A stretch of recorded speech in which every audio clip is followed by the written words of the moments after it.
everyone, welcome back to my channel. Today I'm going to show you how to make these really beautiful winter scarves. They're known as a pebble or a bean stitch. They're really thick and really warm. This makes a really nice winter scarf for someone, again for family member, teacher, neighbor, whomever. This one is the child scarf that I made. I had used some scraps. I had some of this, it's hard to see in video, but it's like an aqua, a teal. And it's the I Love yarn from Hobby Lobby. It's the acrylic yarn. This is the multicolored string that I have bought, and I just added it in between. I made tassels on the end. Just thought it was playful and cute. Really lovely looking scarf, as you can see. That's just in half. I also made an adult scarf out of this gray. I forgot the name of it, the exact name, but it's really beautiful. This gray is really nice. I even washed this. I just wanted to see how this would feel. It held up really well. The tassels on the end look great. It's just so warm. I cannot wait to gift this to somebody for the winter. This is a really long one, so if I were to unravel this whole thing, this is huge. I have posted this on the crochet sites on Facebook and got a lot of likes, including with this one. I have quite a few projects that I'd like to post and put up for you guys, but today I'm going to show you how to make this pebble, or also known as bean stitch winter scarf. So let's get started. So today I'm going to be using this orange yarn right here, also from Hobby Lobby. This is 100% acrylic yarn. It's like a burnt orange almost. It's really lovely. I'm going to make this with this particular type of scarf is done in sets of odd numbers. So however long you want to make it, just make sure you're using odd numbers. And as always, you guys know I am using my most favorite crochet hook, the 6mm. Excuse my finger right here, I'm sorry. I got it stuck on something there, so no worries, I'm okay. Make your slip stitch, and you know I like to make mine longer so I can hide it in my project. So for this, you're going to be doing odd numbers. So I'm going to do a swatch. I'm going to do it instead of 13.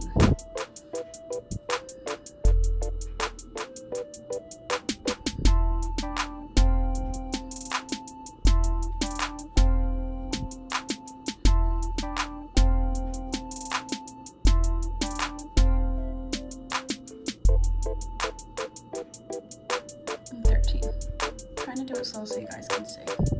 So it's a little awkward the way I'm positioned, I'm sorry. Alright, so here's the swatch. Here is 13. This is your beginning chain, okay? So what you're going to do here, in this first set right here, you're going to add 2. So odd numbers plus 2. So I did 13, we're going to add 2. Alright? So 1, 2, right there. Into the third loop from the hook, first, second, let me zoom in so you guys can see a little better. Not to mention my ugly looking fingernail. Okay, so first, second, and here's the third, okay? So you're gonna yarn over. Actually, I'm sorry, you're not going to yarn over because we're making this pebble stitch.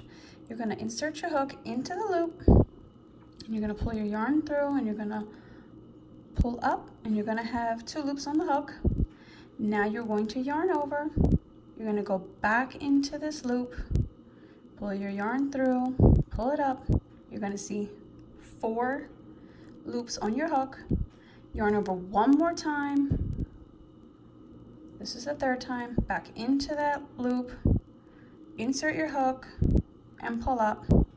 Now if you count, you're going to see 1, 2, 3, 4, 5, and 6. 6 loops on your hook. Make sure you make it relatively loose because you need to be able to pull through. So you're going to yarn over, and you're going to pull through all 6 of these loops, like this, okay? And this is getting stuck a little here. You're going to chain 1, And that's what your first pebble or bean stitch looks like, okay? So, wow, my skin's really dry right here. So sorry, you guys. I'll have to fix that for the next one. So for the next one, you're going to skip the next loop and go into this stitch right here. Remember, you're going to just insert your hook into the loop, pull your yarn through and up to have 2 loops on your hook. You're going to go into the loop 3 times, pulling up twice to equal 6 loops on the hook. So there's 1. Okay, we went into there, yarn over again, insert your hook into the loop, and you're going to pull up like so, and we are going to now have 4 on the hook. Yarn over one more time, and you're going to go back in to the loop, and you're going to pull up again, and you're going to have 6. No, it doesn't look like it, but there we go. Now you're going to have 6 right here on your hook. Yarn over, and you're going to pull through all those loops. See how easy that went through? And you're going to chain 1. Okay, so that's going to finish it right there for you, that chain 1, and you're always going to be skipping 1 stitch after this pebble or bean, and you're going to go into the next one. So every other, I'm going to do it a little faster so you guys can see. There's 4, yarn over, and we're going to go in one more time. The second row is a little easier. The first one, you got to really like fight with that beginning yarn right there. Okay, pull through. Okay.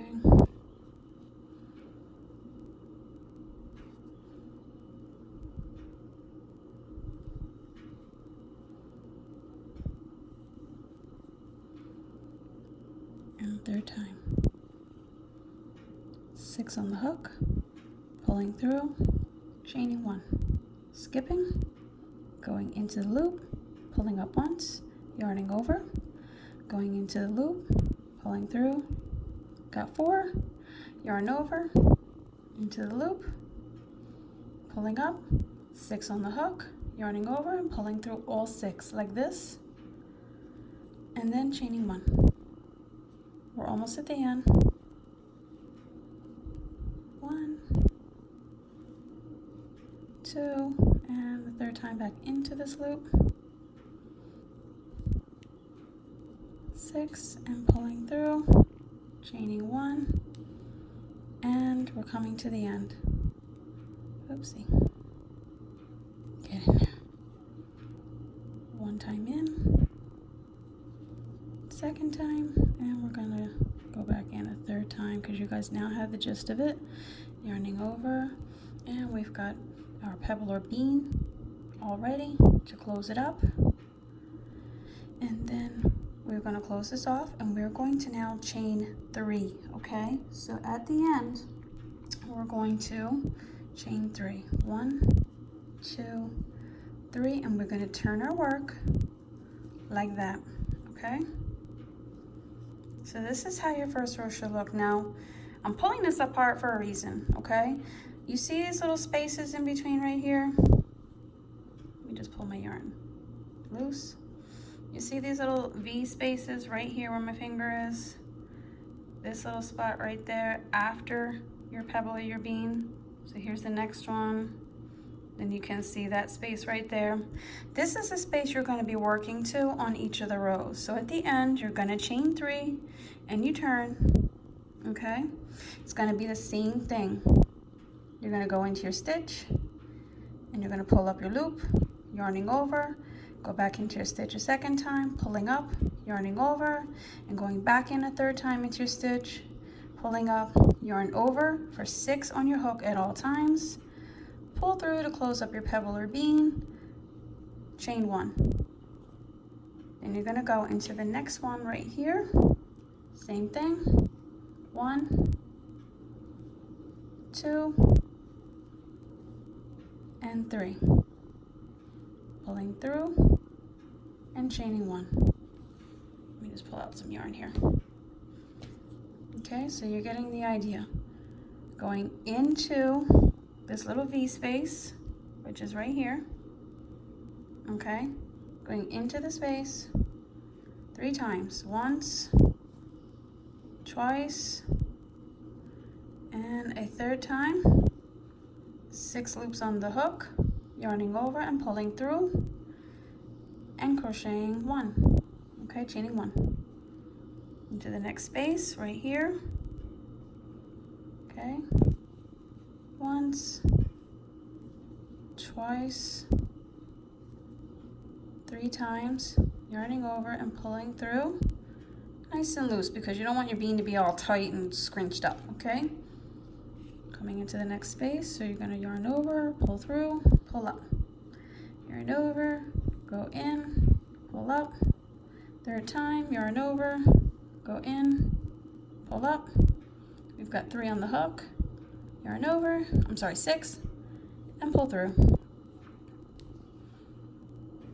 Getting close to the end. Once, twice, and this will become very second nature to you. You'll be able to probably do it with your eyes closed. That one was a little tight, sorry guys.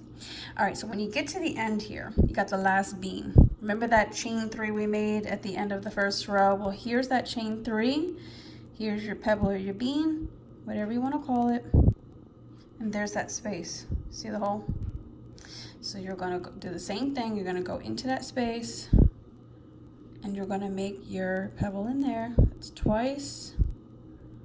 And I'm going to go. So sorry, guys. Back into this third stitch here. Doggy hurt his foot, and he's yelping over there. Sorry. So this is the last one right here, and you're going to pull through. 1, 2, 3, and turn. So this is how your projects should look, or your scarf, whatever you want to call it. Some people say project. Okay. Again, going into these spaces. 1, 2, 3. So you're going into the space 3 times and yarning over twice, equaling 6 loops on the hook, and pulling through, chaining 1.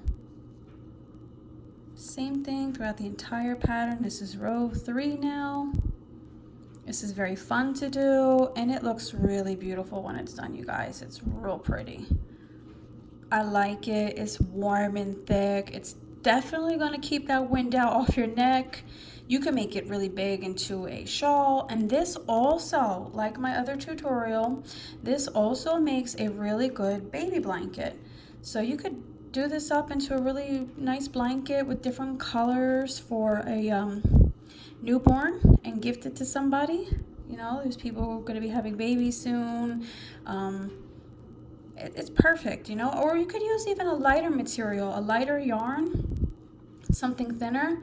Make the same thing. It doesn't have to be acrylic yarn or thick wool yarn. You can make it with any kind, and you can use it as a shawl. You can gift it as like I said, but the lighter and thinner yarn for a springtime baby blanket, for any spring baby that might be born. Here we're at the end, guys.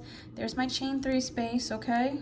As you can see, I'm going to go back into that chain 3 space because that's going to act as our little V. Like you see the rest, they look like a little V. I'm going to go into there. And oops. Oh my gosh. Guys, I don't know what's happening. But I am just, yeah, that was not good. I need 2 more. Oh my gosh. So you get the idea. And there's 3 rows right there. Beautiful color, beautiful stitch. And whomever you make this for, I'm sure they will greatly appreciate it, and they'll think that it's the most magnificent thing they ever got, and that it was really hard to make. They'll say, how did you make this? It looks so complicated, but really, it's not. It's a beginner type of stitch, and this is how it should be looking. I added tassels to mine. I'm going to be making a tutorial to show you guys how to add tassels to your projects. So that way, for anyone who is not sure, will be able to know how to make them. I've had a lot of people ask on the crochet sites on Facebook how to do them, so I'm gonna post a tutorial. Thank you for watching. If you like, please click the like button, hit subscribe, and leave your comments below. Thanks guys for watching.